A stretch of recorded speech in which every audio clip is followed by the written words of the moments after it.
850 মতো চিংড়ি মাছ রয়েছে, যে মালাইকারি করব। চিংড়ি মাছ রয়েছে, চিংড়ি মাছের মালাইকারি করব।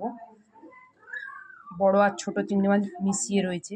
দেখো চিংড়ি মাছটা ভাজা বসাবো। তেলটা গরম হয়ে গেছে, সর্ষের তেলটা নেই, মনে ছিল না। এবার দেখো চিংড়ি মাছটা ভাজবো, সর্ষের তেলটা ছিল না, সেই জন্য সাদা তেলে করছি।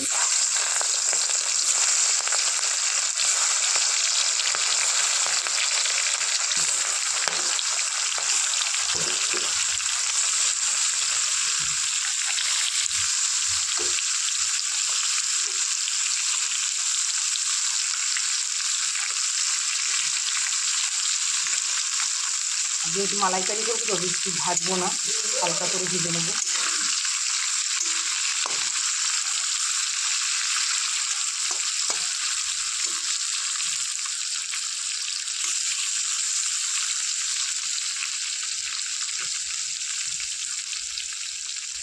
চিংড়ি মাছটা আমি এইভাবে ভেজে নিয়েছি, ছোট বড় আলাদা করে দিয়েছি। এই সাইডটা হচ্ছে ছোট চিংড়ি মাছটা, এই সাইডটা বড়। চিংড়ি মাছের মালাইকারি করছি। মালাইকারি করার জন্য গোটা জিরে আর 2টো এলাচ, একটা দারচিনি,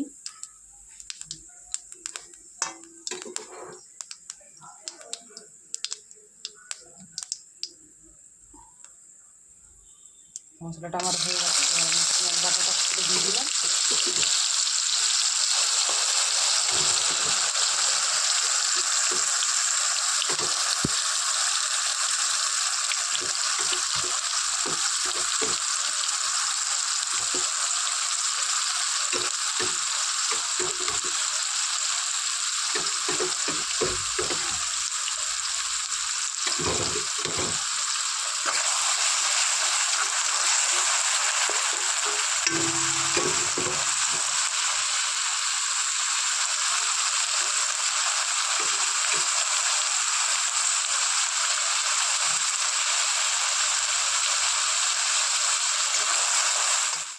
পেঁয়াজটা ভাজা হয়ে গেছে।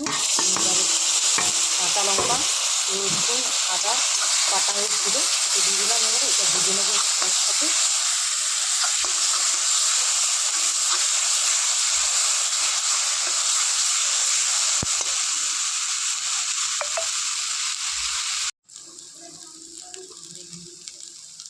এটা স্বাদ মতো হলুদ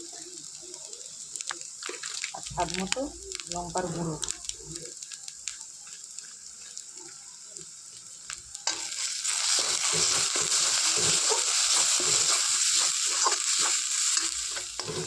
এরকম মশলাটা আমার সম্পূর্ণ ভালোভাবে কষা হয়ে গেছে, ভাজা হয়ে গেছে।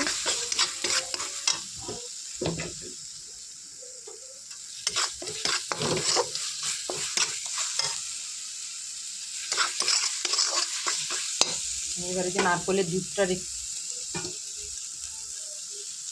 দিয়ে দেবো।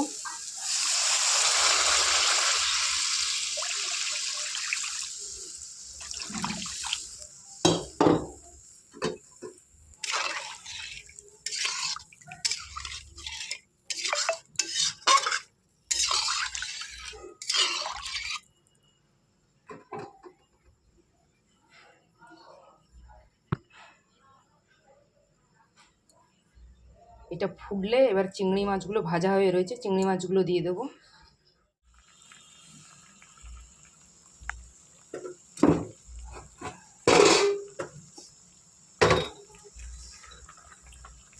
দেখো চিংড়ি মাছের মালাইকারি করছি, ফুটে গেছে। এবার চিংড়ি মাছগুলো এক একটা দিয়ে দিলাম আমি।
আমার চিংড়ি মাছের মালাইকারি একদম কমপ্লিট হয়ে গেছে।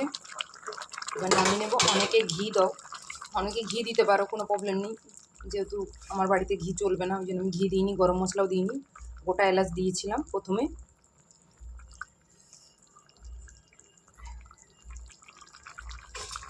সবাইকে বলবো ভিডিওটা কেউ স্কিপ করে দেখো না, ভিডিওটা ফুল ভিডিওটা ওয়াচ করবে। আবার পরের ভিডিওতে সবার সাথে দেখা হবে। সবাইকে টাটা, সবাই ভালো থেকো, সুস্থ থেকো, নিজের খেয়াল রেখো।